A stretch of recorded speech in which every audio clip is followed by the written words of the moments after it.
નમસ્તે વિદ્યાર્થી મિત્રો, ગયા લેક્ચરમાં આપણે આલ્કિન સંયોજનોની હાઇડ્રોજન હેલાઇડ સંયોજનો સાથેની પ્રક્રિયા ભણ્યા હતા. હાઇડ્રોજન હેલાઇડ સંયોજનો સાથે બે રીતે આલ્કિન સંયોજનો પ્રક્રિયા આપે છે. એક પેરોક્સાઇડ ઉદ્દીપકની ગેરહાજરીમાં અને બીજું પેરોક્સાઇડ ઉદ્દીપકની હાજરીમાં આલ્કિન સંયોજનોની પ્રક્રિયા. આપણે ઝડપથી એનું રિવિઝન કરીએ, પછી એના આધારે જે કોયડો છે એ કોયડાનું આપણે સોલ્યુશન કરીએ.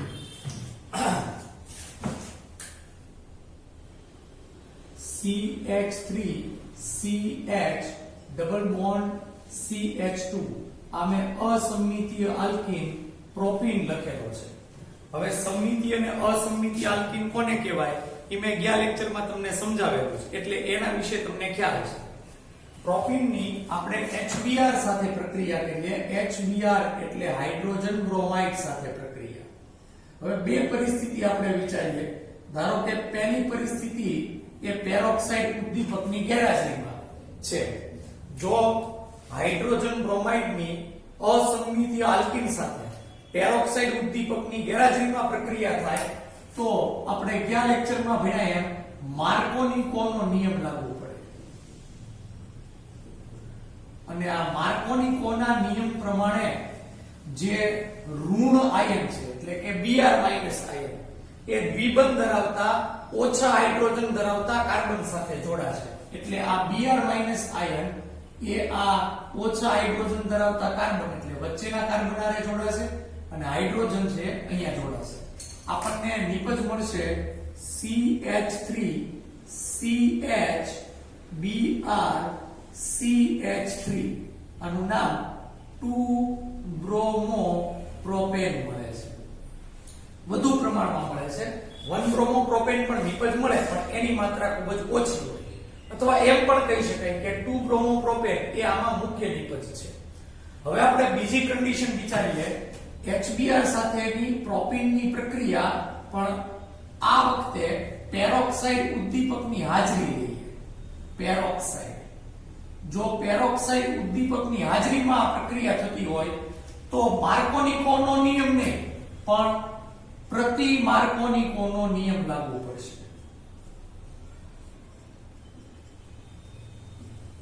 પ્રતિ માર્કોનિકોનો નિયમ બિલકુલ આનાથી વિરુદ્ધ છે. જે ઋણ વીજભાર ધરાવતો આયન છે એટલે કે Br- આયન છે એ દ્વિબંધ ધરાવતા એવા કાર્બન સાથે જોડાશે કે જેની સાથે વધુ હાઇડ્રોજન હોય.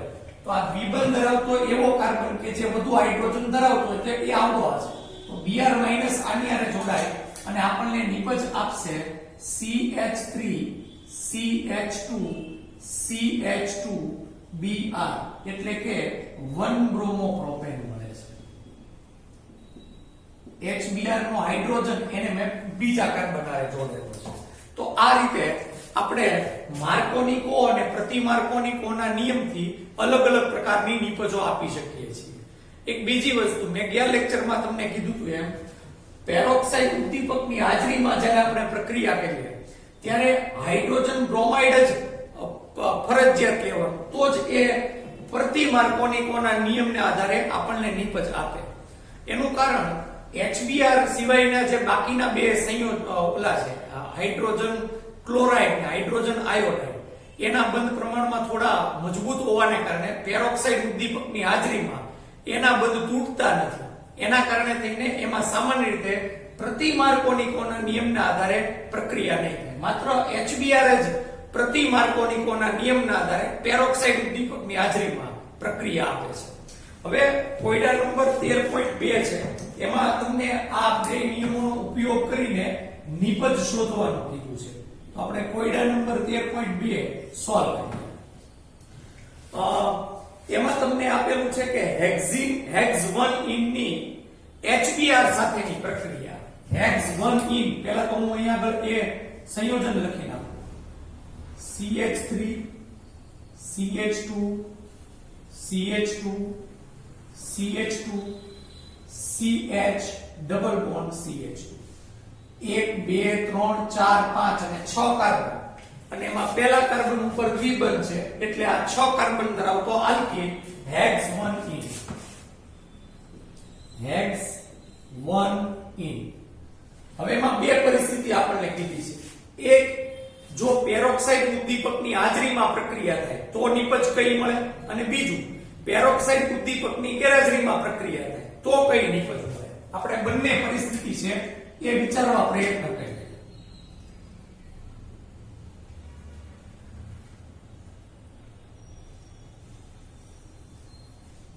પહેલો ઓપ્શન લઈએ પેરોક્સાઇડની ગેરહાજરીમાં.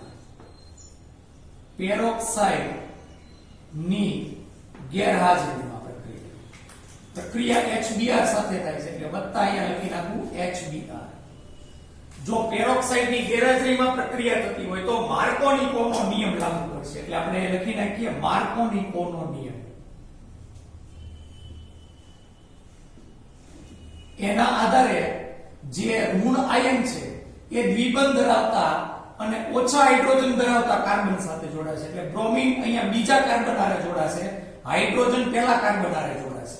નિપજ આપણને આવી મળશે CH3 CH2 CH2 CH2 CH Br CH3. બીજા કાર્બન ઉપર બ્રોમિન છે તો આનું નામ થશે 2 બ્રોમો અને આ 6 કાર્બન વાળો આલ્કેન એટલે હેક્સેન આપણને મળે છે. હવે આપણે ઓપ્શન બીજો વિચારીએ. જો પેરોક્સાઇડ ઉદ્દીપકની હાજરીમાં પ્રક્રિયા થતી હોય તો આપણે લખીએ પેરોક્સાઇડની હાજરી. પેરોક્સાઇડની હાજરી એની હાજરીમાં પ્રક્રિયા કરીએ તો આપણે આગળ વાત કરીએ પ્રતિ માર્કોનિકોનો નિયમ લાગુ પડશે. પ્રતિ માર્કોનિકોનો નિયમ. પ્રતિ માર્કોનિકોના નિયમ પ્રમાણે જે ઋણ આયન છે એ દ્વિબંધ ધરાવતા વધુ હાઇડ્રોજન ધરાવતા કાર્બન હારે જોડાશે એટલે Br છે એ આ પહેલા કાર્બન હારે જોડાશે, હાઇડ્રોજન બીજા કાર્બન હારે જોડાશે તો નિપજ આપણને આવી મળશે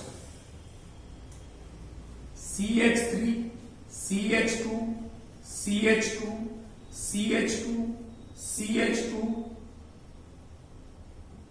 CH2 Br. અહીંયા આગળ 6 કાર્બન એમાં પહેલા કાર્બન ઉપર બ્રોમિન જોડાયેલો છે તો આનું નામ થશે 1 બ્રોમો પ્રોપેન. તો આ રીતે આપણને અલગ અલગ પ્રકારની નિપજો મળે છે. કોયડા નંબર 11.13.2 મુજબ આપણે એનું સોલ્યુશન કર્યું. હવે આવા કોઈ પણ તમને કોયડા પૂછે તો તમને આવડવા જોઈએ. કોઈ પણ અસંમિતિ આલ્કીનની હાઇડ્રોજન હેલાઇડ સાથે પ્રક્રિયા કરીએ તો કઈ નિપજ મળે એનો મુખ્ય આધાર એ કઈ કન્ડિશનમાં થાય છે એના ઉપર છે. તો ખાસ આપણે એના ઉપર છે આપણે ધ્યાન આપવું પડશે. એના પછી આલ્કીન સંયોજનોની બીજી કેટલીક રાસાયણિક પ્રક્રિયાઓ છે એ આપણે આજે જોવાની છે. આલ્કીન સંયોજનોની રાસાયણિક પ્રક્રિયામાં આપણે બે રાસાયણિક પ્રક્રિયા ભેળા આજે આપણે ત્રણ રાસાયણિક પ્રક્રિયા ભેળા આલ્કીન સંયોજનોની હાઇડ્રોજન હેલાઇડ સાથે. આજે આપણે ચોથી રાસાયણિક પ્રક્રિયા ભણશું આલ્કીન સંયોજનોની સલ્ફ્યુરિક એસિડ સાથે પ્રક્રિયા. સલ્ફ્યુરિક એસિડ સાથે પ્રક્રિયા.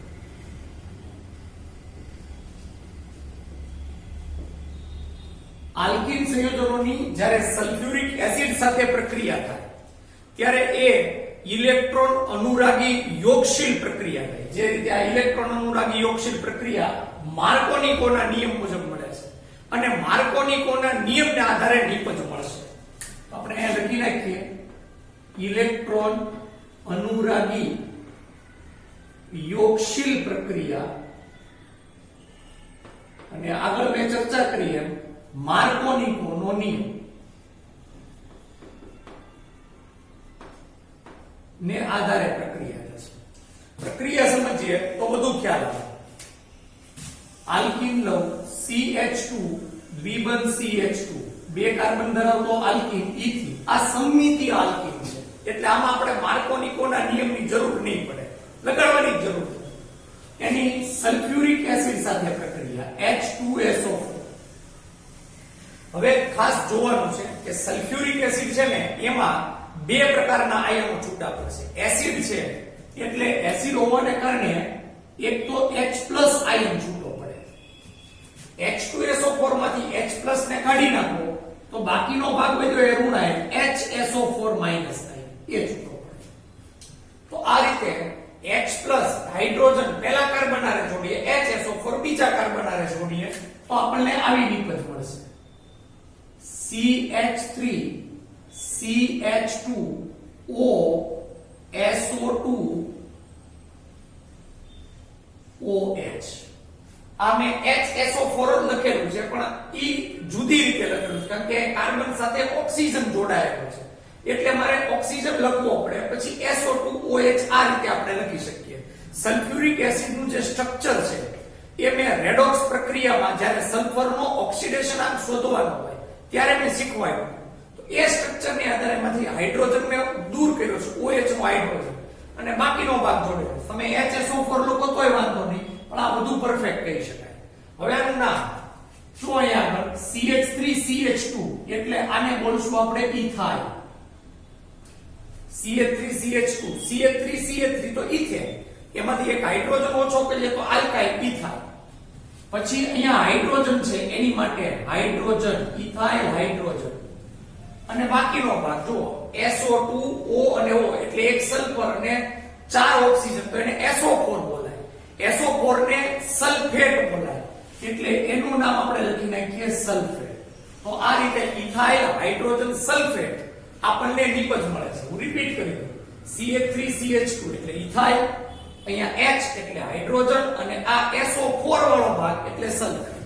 SO4 એટલે સલ્ફેટ થાય તમને ખ્યાલ છે, SO4 - 2 આયન. તો આ રીતે આપણને નિપજ મળે છે. બીજી એક પ્રક્રિયા સમજીએ, CH3CH દ્વિબંધ આ મેં અસંમિતીય આલ્કીન પ્રોપીન લીધેલો છે, એની H2SO4 સલ્ફ્યુરિક એસિડ સાથે પ્રક્રિયા આગળની જેમ જ છે. પહેલા તો અહીંથી આપણે બે આયનોને અલગ કરીએ, એક H+ આયન, બીજું HSO4- આયન. હવે અસંમિતીય આલ્કીન છે એની આપણે આ સલ્ફ્યુરિક એસિડ આરે પ્રક્રિયા કરીએ તો અહીંયા માર્કોનિકોનો નિયમ લાગુ પડશે.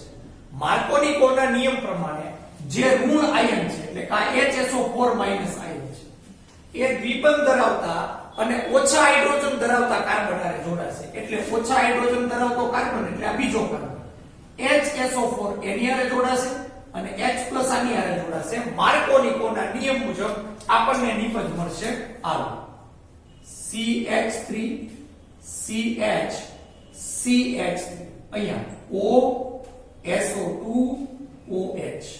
નામ CH3 CH CH3 આમ જોવા જઈએ ને તો આને આઇસોપ્રોપાઇલ શબ્દ બોલી શકાય છે. તો આ થઈ ગયો આઇસોપ્રોપાઇલ. પછી H એટલે હાઇડ્રોજન અને SO4 એટલે સલ્ફર. ફરક ક્યાં પડ્યો ખાલી? જે અહીંયા આગળ આલ્કાઇલ સમૂહ છે ને અહીંયા ઇથાઇલ સમૂહ હતો, અહીંયા આઇસોપ્રોપાઇલ સમૂહ છે. આઇસોપ્રોપાઇલ હાઇડ્રોજન સલ્ફેટ આપણને નિપજ મળે છે. તો આ રીતે માર્કોનિકોના નિયમ મુજબ ઇલેક્ટ્રોન અનુરાગી યોગશીલ પ્રક્રિયાની ક્રિયાવિધિથી સલ્ફ્યુરિક એસિડ સાથેની પ્રક્રિયાથી આલ્કીન નિપજો આપે છે. ત્યાર પછીની પ્રક્રિયા પાણી સાથેની પ્રક્રિયા. પાણી સાથે પ્રક્રિયા.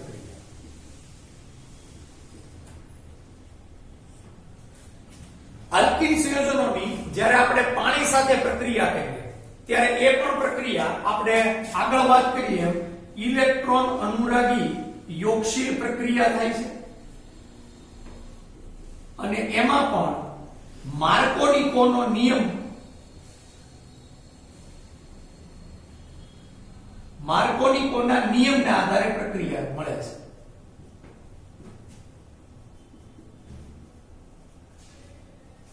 પાણી સાથેની પ્રક્રિયા એસિડિક માધ્યમની હાજરીમાં થાય છે એટલે એસિડની હાજરીમાં પ્રક્રિયા થશે. 2-3 ટીપા એસિડ નાખીએ એટલે એસિડિક માધ્યમ થઈ જશે, એની હાજરીમાં પ્રક્રિયા થાય છે. પ્રક્રિયા આપણે સમજીએ, ટેક્સ્ટ બુક ની અંદર જે આપેલી છે પ્રક્રિયા જોઈએ. CH3 C CH3 double bond CH2.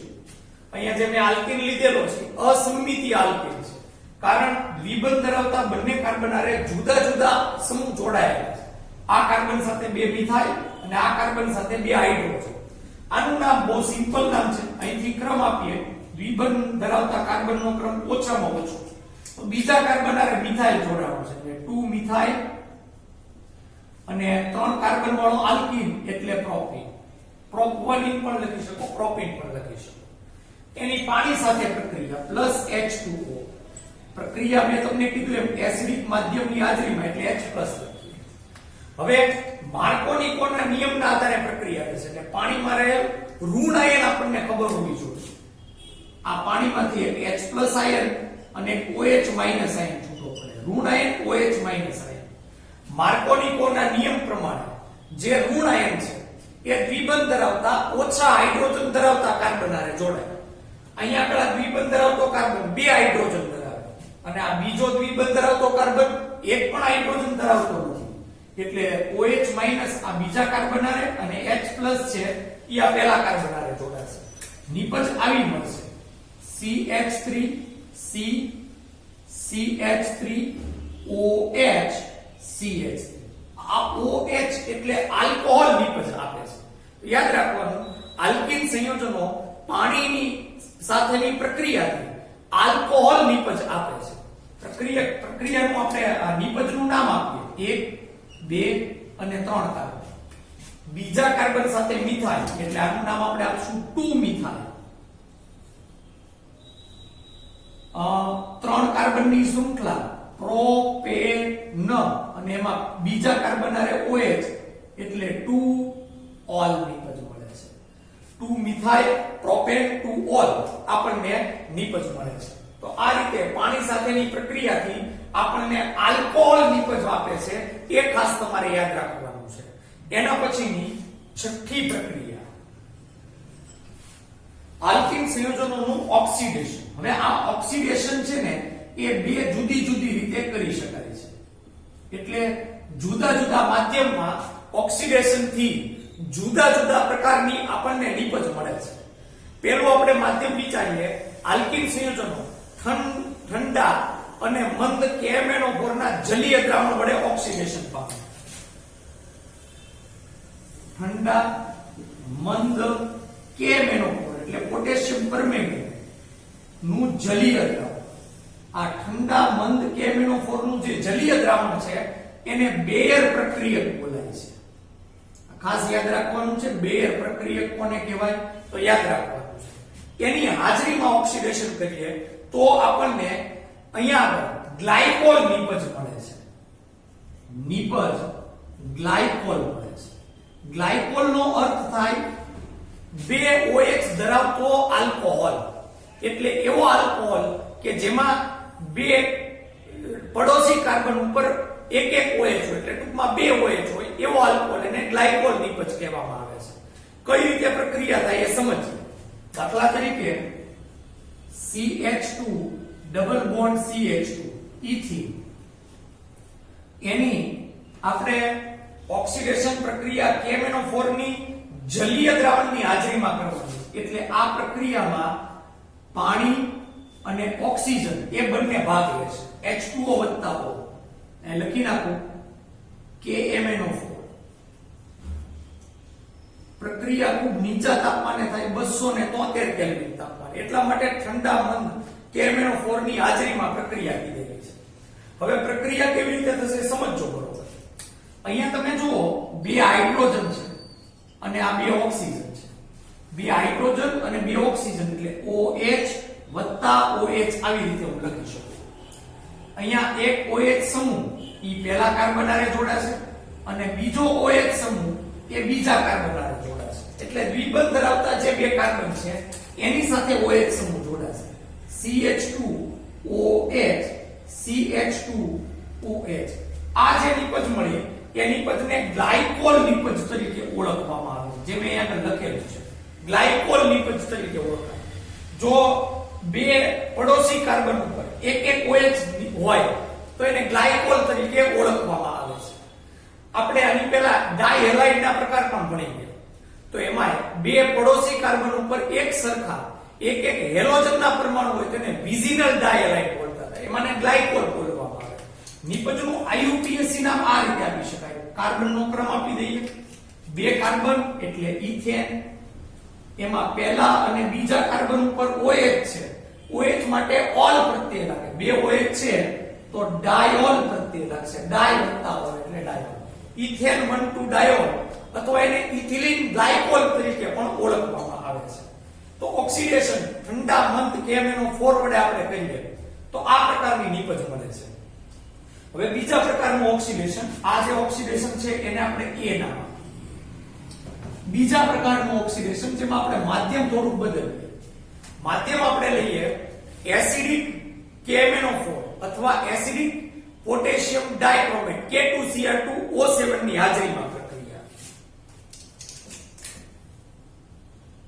B acidic KMnO4 અથવા K2Cr2O7 એટલે કે પોટેશિયમ ડાયક્રોમેટ એની હાજરીમાં આપણે પ્રક્રિયા કરીએ તો જે નીપજ મળે છે એ નીપજ આપણે સમજવાની છે. સૌથી પહેલા હું અહીંયા આગળ આવડો આ આલ્કીન લઉં 2 methyl propyne CH3C CH3 double bond CH2 નામ નથી લખતો કારણ કે આગળ નામ સમજાવેલું છે. એનું આપણે આ એસિડિક KMnO4 વડે ઓક્સિડેશન કરવાનું છે. KMnO4 એસિડિક એટલે H+ લઈ ઓક્સિડેશન કરવાનું છે. જ્યારે આપણે એસિડિક માધ્યમમાં ઓક્સિડેશન કરીએ ત્યારે આલ્કીનના સ્વભાવના આધારે એટલે કયા પ્રકારનો આલ્કીન છે એના આધારે નીપજ મળશે. જો અહીંયા આગળ અહીંથી આ બંધ તૂટશે, એક ઓક્સિજન અહીંયા જોડાઈ જશે એટલે CH3C ડબલ બોન્ડ OCH અહીંયા દ્વિબંધ તૂટે એટલે કાર્બન સાથે ઓક્સિજન દ્વિબંધથી જોડાશે. CH3C double bond O CH3 આપણને કીટોન નીપજ મળશે. 3 કાર્બન ધરાવતો કીટોન એટલે પ્રોપેનોન અથવા એસિટોન નીપજ મળશે. બીજું બાકીનો જે ભાગ વધ્યો અહીંયા કાર્બન અને આ બે હાઇડ્રોજન એનું ઓક્સિડેશન થશે. કાર્બન છે એ કાર્બન ડાયોક્સાઇડ સ્વરૂપે અને હાઇડ્રોજન છે એ H2O સ્વરૂપે દૂર થઈ જશે. તો આ રીતે નીપજ મળે છે. સાથે એક બીજા પ્રકારની પ્રક્રિયા પણ આપણે સમજીએ જે ટેક્સ્ટ બુક ની અંદર આપેલી છે. CH3C H double bond CH CH. અહીંયા આગળ જે મેં આ આલ્કીન લીધો એ સમમિતિ આલ્કીન છે, આ અસમમિતિ આલ્કીન છે. અસમમિતિ આલ્કીન નું જો મેં ઓક્સિડેશન કર્યું એસિડિક KMnO4 ની હાજરીમાં તો કીટોન નીપજ મળે. હવે સમમિતિ આલ્કીન નું આપણે ઓક્સિડેશન કરીએ 1 2 3 અને 4. આનું આપણે નામ આપશું બ્યુટ 2 એનું KMnO4 ની હાજરીમાં ઓક્સિડેશન KMnO4 H+ એસિડિક માધ્યમ. અહીંથી દ્વિબંધ તૂટશે, દ્વિબંધથી જ આ અણુ છે એ તૂટે. હવે CH3CH આટલો ભાગ વધ્યો એની સાથે અહીંયા આગળ બે ઓક્સિજન જોડાશે, એક ઓક્સિજન નહીં. મેં તમને અગાઉ કીધું આલ્કીન કયા પ્રકારનું છે એના આધારે ઓક્સિડેશન થશે. અહીંયા બે ઓક્સિજન જોડાશે એટલે આપણને આવી નીપજ મળશે CH3C ડબલ OH. ઈ જ રીતે આટલો જે ભાગ દૂર થયો CH3CH અહીંયા પણ બે ઓક્સિજન જોડાશે એટલે આની જ નીપજ CH3C ડબલ OH. આપણને આવા બે અણુ મળશે CH3C double OH carboxylic acid નો ક્રિયાશીલ સમૂહ. બે કાર્બન ધરાવતો કાર્બોક્સિલિક એસિડ ઇથેનોઇક એસિડ આપણને મળે છે. પ્રચલિત નામ અથવા સામાન્ય નામ એસિટિક એસિડ પણ છે. તો આ રીતે આપણને ઓક્સિડેશન થી આવા પ્રકારની નીપજો છે એ મળે છે. એના પછીની પ્રક્રિયા સાતમી પ્રક્રિયા પોલિમરાઇઝેશન. એટલે આલ્કીન સંયોજનોનું પોલિમરાઇઝેશન કરવાથી પણ જુદા જુદા પ્રકારની નીપજ મળે છે. સમજીએ આપણે. જેમ કે CH2 દ્વિબંધ CH આ ઇથીન છે. પોલિમરાઇઝેશન એટલે ઘણા બધા અણુઓ જોડાય, અસંખ્ય અણુઓ જોડાય અને એક વિરાટ અથવા મોટો અણુ મળે તો એને પોલિમરાઇઝેશન અથવા ગુજરાતીમાં એને બહુલીકરણ પ્રક્રિયા કહેવામાં આવે. તો ઇથિનના આવા ઘણા બધા અણુ લેવામાં આવે એટલે અહીંયા N કહી દો. પોલિમરાઇઝેશન ઊંચા તાપમાને અને ઊંચા દબાણે થાય. ઊંચા તાપમાને અને દબાણ. વળી ઉદ્દીપકની હાજરીમાં થશે એટલે અહીંયા ઉદ્દીપકની હાજરી નથી. હવે પોલિમરાઇઝેશન થવાથી આ કાર્બન કાર્બન વચ્ચેનો પાઈ બંધ છે તૂટશે. CH2 CH2 આવા અસંખ્ય અણુ લીધેલા છે એટલે CH2 એકબીજા સાથે જોડાય અને લાંબી શૃંખલા બનાવશે. એમ આ બાજુ પણ CH2 એકબીજા સાથે જોડાય લાંબી શૃંખલા બનાવશે. અસંખ્ય અણુ એટલા માટે મેં અહીંયા N કરેલો છે. આવા ઇથિનના અસંખ્ય અણુઓ જોડાઈને આવો એક વિરાટ અણુ બનાવે. આ શૃંખલા ખૂબ લાંબી છે એટલે અહીંયા N કરેલો. વારંવાર એનું રિપીટેશન થાય CH2 ઇથિન માંથી આ નિપજ મળી એ એની પોલિમરાઇઝેશન થી નિપજ મળી એટલે આ નિપજને પોલિમર બોલાય. અહીંયા આ એક અણુ હોય તો એને મોનોમર બોલાય અને અસંખ્ય અણુ આવા જોડાઈને જે વિરાટ અણુ બનાવે તો એને પોલિમર બોલવામાં આવે છે. તો આ રીતે આપણને પોલિમર નિપજ મળે છે. ઇથિન ની આગળ પોલી શબ્દ લગાડો તો એના પોલિમર નું નામ થાય. પોલી વત્તા ઇથિન એટલે પોલિથીન. પોલિથીન એટલે આપણે જે પ્લાસ્ટિક બેગ નો ઉપયોગ કરીએ છીએ એ આપણને નિપજ મળે છે. એક બીજી પ્રક્રિયા પોલિમરાઇઝેશન માં જોઈએ. CH3 CH CH ત્રણ કાર્બન ધરાવતો આલ્કીન પ્રોપીન એના અસંખ્ય અણુ લઈએ N. ઉપરની જેમ જ પ્રક્રિયા ઊંચું તાપમાન અને દબાણે ઉદ્દીપકની હાજરીમાં પ્રક્રિયા આપણે કરવાની છે. પ્રક્રિયામાં પ્રોપીનનું પોલિમરાઇઝેશન થશે એટલે મેં તમને કીધું જે કાર્બન કાર્બન દ્વિબંધ છે એ તૂટશે એટલે હું આ મિથાઇલને પછી લખું. પહેલા જો અહીંયા આગળ લખું છું CH2 જે દ્વિબંધ ધરાવતા બે કાર્બન છે એની સાથે આવી રીતે શૃંખલા જોડાશે. આ CHR જે મિથાઇલ સમૂહ છે એ એકલ બંધથી જોડાણો છે, એ શાખામાં જોડાય છે. આવા અસંખ્ય અણુઓ છે એકબીજા સાથે જોડાય અને આ રીતે પોલિમર બનાવશે. નામ પ્રોપીન ની આગળ પોલી લગાડો તો એનો એ નું નામ થશે પોલીપ્રોપીન. તો પોલીપ્રોપીન નિપજ મળે છે.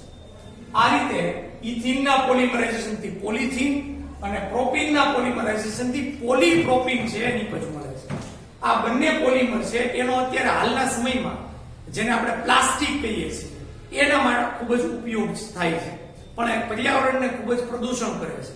એટલે બને ત્યાં સુધી આવા પ્રકારના જે પોલિમર છે એનો આપણે ઉપયોગ ઘટાડવો જોઈએ જેથી પર્યાવરણ છે આપણું સ્વચ્છ રહે, ચોખ્ખું રહે અને એ રીતે આપણે પર્યાવરણ છે એમાં આપણે બહુ સરળતાથી રહી શકીએ અને કોઈ પણ જાતની તકલીફ છે એ પડે નહીં. તો આ આપણે વાત કરી પોલિમરાઇઝેશન પ્રક્રિયાની.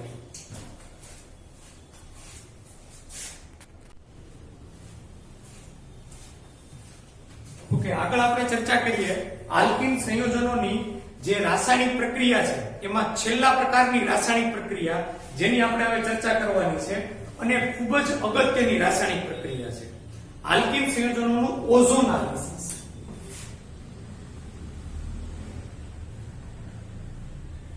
આલ્કીનનું ઓઝોનાલિસિસ નીટ અને જેડબલી માટે આ પ્રક્રિયા ખૂબ જ મહત્વની છે. ઘણીવાર નીટ અને જેડબલી માં આ પ્રક્રિયા આધારિત એમસીક્યુ પૂછાઈ ચૂક્યા છે. એટલે આલ્કીન સંયોજનોનું જે ઓઝોનાલિસિસ પ્રક્રિયા છે એને બહુ મહત્વ આપવાની જરૂર છે. કયા પ્રકારના આલ્કીન સંયોજનો ની ઓઝોનાલિસિસની પ્રક્રિયાથી, ઓઝોનાલિસિસ એટલે ઓઝોન સાથેની પ્રક્રિયા, ઓઝોન એટલે O3, ઓક્સિજન એટલે O2 અને O3 એટલે ઓઝોન. એની ઓઝોનાલિસિસ કરવાથી કયા પ્રકારની નિપજ મળે એનો આધાર આલ્કીન કયા પ્રકારનો છે એના ઉપર છે. આપણે બે જુદી જુદી પ્રક્રિયા પડીએ જુદા જુદા પ્રકારના આલ્કીન લઈને અને એનાથી કયા પ્રકારની નિપજ મળે આપણે એની ચર્ચા કરીએ. સૌથી પહેલા આલ્કીન સંયોજનોના ઓઝોનાલિસિસમાં CH3 CH દ્વિબંધ CH2 હું પ્રોપીન લઉં છું એનું ઓઝોનાલિસિસ કરીએ વત્તા O3 ઓઝોનાલિસિસ. ઓઝોનાલિસિસ એટલે ઓઝોન સાથેની પ્રક્રિયા. હવે કઈ રીતે પ્રક્રિયા થાય એ સમજવાનું છે. કોન્સેપ્ટ એક જ પ્રકારનો છે, એમાં કોન્સેપ્ટ કાંઈ બદલાતો નથી, પણ નિપજ કઈ મળે એ મુખ્ય કોન્સેપ્ટના આધારે આપણને ખ્યાલ આવશે. સૌથી પહેલા તો આ જે આપણે આલ્કીન લીધો એટલે કે પ્રોપીન લીધો, એના બે ભાગ કરી નાખવાના. કઈ રીતે? તો જે દ્વિબંધથી બે કાર્બન જોડાયેલા છે ત્યાંથી આપણે બે ભાગ કરી નાખવાના. એટલે એક ભાગ હું લખું CH3CH, જોજો CH3CH, અને બીજો હું ભાગ લખું છું CH2. આ રીતે મેં બે ભાગ કરી નાખ્યા. હવે આપણે O3 એટલે ઓઝોન માં રહેલા 3 ઓક્સિજન આ બંને ભાગ સાથે જોડવાના છે. કેવી રીતે જોડવાના સમજો. એક ઓક્સિજન આ બંને કાર્બન સાથે સહિયાર જોડાશે એકલ બંધ. O3 માં હજી બે ઓક્સિજન વધ્યા એટલે બાકીના બે ઓક્સિજન એ બંને કાર્બન સાથે આ પ્રકારે ચક્રીય સ્વરૂપે જોડાશે. આવું એક ચક્રીય બંધારણ મળે છે. આ જે આપણને સંયોજન મળ્યું એને ઓઝોનાઇડ સંયોજન બોલવામાં આવે છે. ઓઝોનાઇડ સંયોજન જે સામાન્ય રીતે ખૂબ જ અસ્થાયી હોય છે. એટલે એ રાસાયણિક રીતે ખૂબ જ અસ્થાયી હોય છે, એની સ્થિરતા ઓછી હોય છે. તો આ રીતે આપણને અસ્થાયી ઓઝોનાઇડ મળે છે. આને પ્રોપીન ઓઝોનાઇડ તરીકે પણ ઓળખવામાં આવે છે. પ્રોપીનમાંથી આપણને મળે છે એટલા માટે. અસ્થાયી છે એટલે હવે આગળ બીજી પ્રક્રિયા થશે. આ જે અસ્થાયી ઓઝોનાઇડ સંયોજન મળ્યું એની ઝિંક અને પાણીની હાજરીમાં પ્રક્રિયા થશે. Zn H2O, ઝિંક અને H2O ની હાજરીમાં પ્રક્રિયા થશે. પ્રક્રિયા થવાથી કઈ નિપજ મળે? એ આ જે ઓઝોનાઇડ સંયોજન આપણને મળ્યું એને એના બંધ તોડવાથી આપણને મળશે. જો પહેલું તો આપણે આ રીતે એક ભાગ કાઢી નાખવાનો. આવડો આ એક ભાગ CH3CHO એક આપણને આ નિપજ મળશે.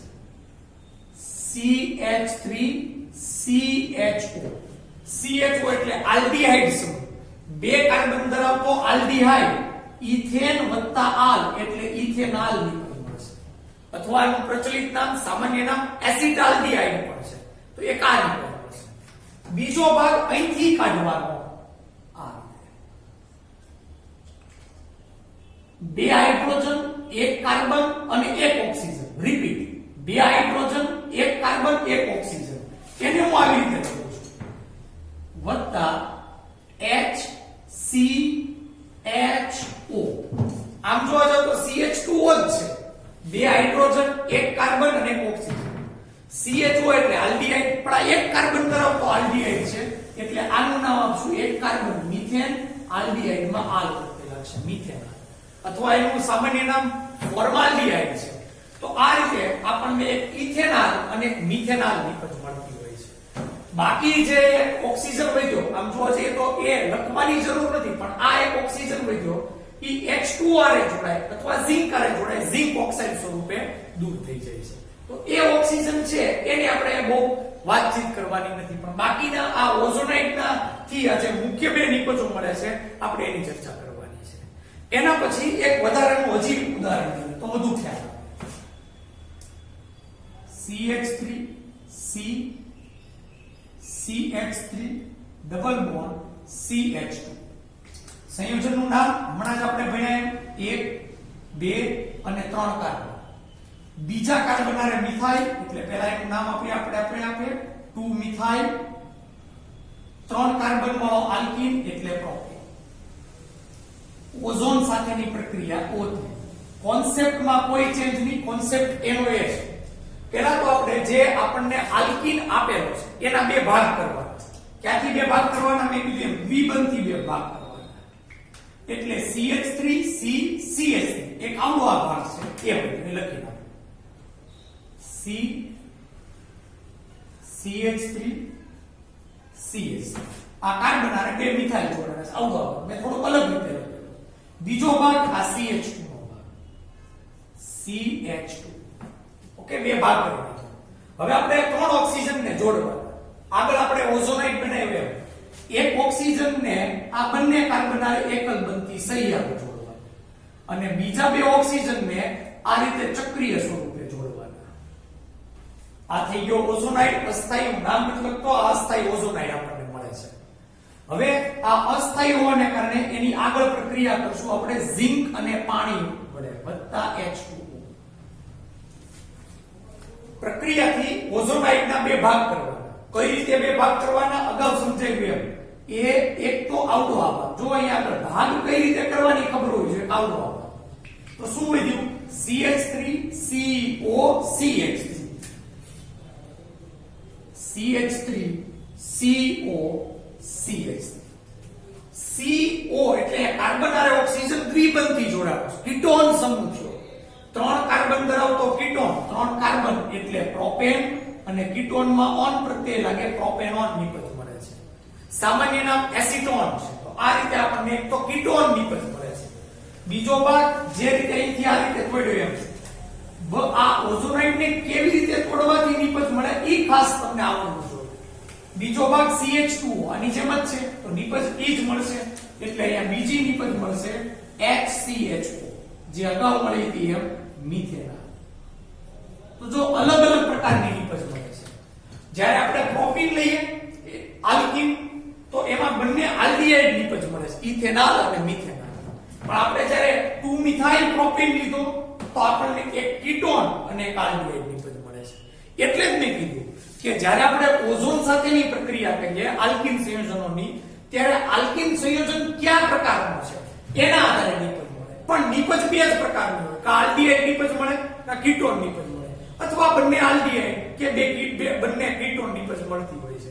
પણ એનો મુખ્ય આધાર છે એ આલ્કીન કયા પ્રકારનું છે એના આધારે નક્કી થતું હોય છે. તો આ આલ્કીન સંયોજનોની ઓઝોન સાથેની પ્રક્રિયા ખૂબ અગત્યની છે અને આના આધારિત જેટલા MCQ તમને જેટલા મટીરીયલમાંથી મળે બધા સોલ્વ કરજો. ખૂબ જ અગત્યનો આ ટોપિક છે એને બરોબર વ્યવસ્થિત રીતે તૈયાર કરજો. નીટ અને JEE માં આમાંથી MCQ પૂછાય છે એટલે એને વ્યવસ્થિત તૈયાર કરવો.